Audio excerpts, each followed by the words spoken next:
Hi, this is Freya. I'm going to take you through some collage techniques, including setting a scene and making a hodgepodge and an abstract collage. Materials that you'll need are paper, some magazines or books that you can cut up, glue, and scissors. The first thing you need to do to get started with collage is just to find some imagery that you're going to use to collage with. So you might flick through a magazine and just rip out, cut out any images or words that you see that you think are interesting and that you could use in a collage. Once you've collected some imagery, then you are ready to arrange your collage, and there's a few different techniques you can use to help you with this. The first that I'm going to explain is called setting a scene. So I want you to imagine that you are trying to create maybe a landscape or even a still life, but instead of using paint or drawing, you're using collage.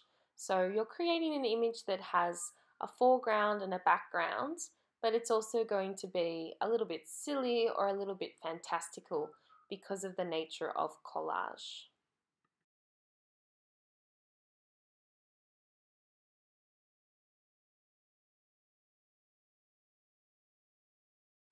One little tip that I quite like to use when I'm collaging is that I think it's useful to keep the shapes that are left over when you've cut out an image.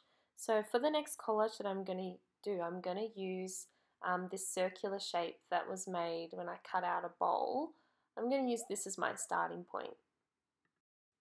Another collage technique that you can use is more of a random technique where you're just trying to create almost like a hodgepodge of different images and shapes and colors. So we're not trying to necessarily make a distinguishable scene with a foreground and a background.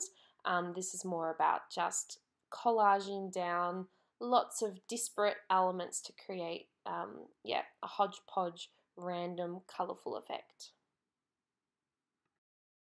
You might find that you cut some things out that you think you might like to use, but when you put them down, you realize that they actually don't match the rest of the collage, and that is also completely fine. It's just about arranging and rearranging until you like what you've made.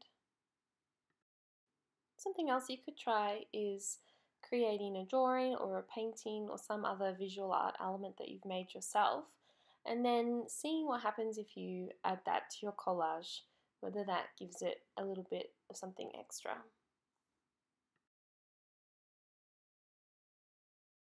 One more technique you could try is actually just making a collage that's super abstract. So if you've got some cut out shapes that you've made from cutting out an image, that's a really nice place to start if you think you might like to make a collage that is just really focused on shapes and lines and colors.